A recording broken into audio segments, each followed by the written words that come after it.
নমস্কার বন্ধুরা, কলকাতা এসে কার্যত দাপিয়ে বেড়াচ্ছেন মুখ্য নির্বাচন কমিশনার জ্ঞানেশ কুমার। একদিকে তিনি যেমন প্রশাসনিক বৈঠক করছেন, তেমনি অন্যদিকে তার আধ্যাত্মিক সফরও কিন্তু নজর কাটছে সবার।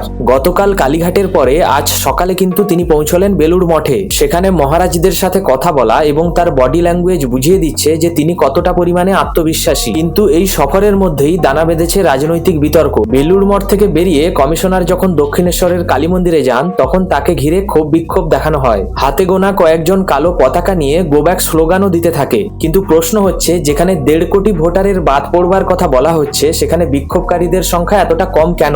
বিরোধীরা বলছেন, এটা কি স্বতঃস্ফূর্ত কোনো বিক্ষোভ নাকি উদ্দেশ্য প্রণোদিত? শাসক দল যেখানে কমিশনারের ওপরে চাপ সৃষ্টি করছে, সেখানে কমিশনার কিন্তু নিজের লক্ষ্যে অবিচল। তিনি স্পষ্টভাবেই বুঝিয়ে দিয়েছেন যে কোনো রক্তচক্ষু বা বিক্ষোভের কাছে তিনি মাথা নত করবেন না। এই বিক্ষোভের মাঝেই কমিশনার সংবাদ মাধ্যমের মুখোমুখি হয়ে একটা কড়া বার্তা দিয়েছেন। তিনি জানিয়েছেন, পশ্চিমবঙ্গে এবার নির্বাচন হবে হিংসা মুক্ত এবং ভয়হীন। তিনি অবাধ এবং সুষ্ঠু ভোটের প্রতিশ্রুতি দিয়েছেন। এখন মজার বিষয় হলো, দুদিন আগে এক মহারাজকে তৃণমূলের ধর্ণা মঞ্চ থেকে দেখা গিয়েছিল, যিনি নিজের নাম ভোটার তালিকা থেকে বাদ যাওয়ার অভিযোগ তুলেছিলেন। অথচ আজ কমিশনার যখন নিজেই বেলুড় মঠে গেলেন, তখন ওই মহারাজকে কোথাও দেখতে পাওয়া গেল না। এখন সাধারণ মানুষের মধ্যে প্রশ্ন উঠছে, যারা গেরুয়া পোশাক পরে তৃণমূলের মঞ্চে ওঠেন, তাহলে তাদের উদ্দেশ্যটা কি? গত 2-3 দিন জ্ঞানেশ কুমারের যে মেজাজটা দেখা গেছে, তাতে বাংলার সাধারণ মানুষের মধ্যে নির্বাচন কমিশনারের প্রতি অনেকটা ভরসা বেড়ে গেছে। বিশেষ করে প্রশাসনিক বৈঠকে তিনি আধিকারিকদের যেভাবে ধমক দিয়েছেন এবং স্পষ্ট কাজ করবার নির্দেশ দিয়েছেন, তা সত্যিই প্রশংসনীয়।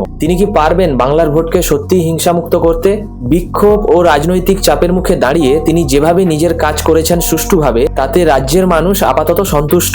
আপনাদের কি মনে হয়, কমিশনার কি পারবেন শান্তিপূর্ণভাবে ভোট করতে? আপনাদের নিজস্ব মতামত অবশ্যই কমেন্ট বক্সে দিয়ে যাবেন। ভিডিওটি ভালো লাগলে লাইক, শেয়ার এবং সাবস্ক্রাইব করুন।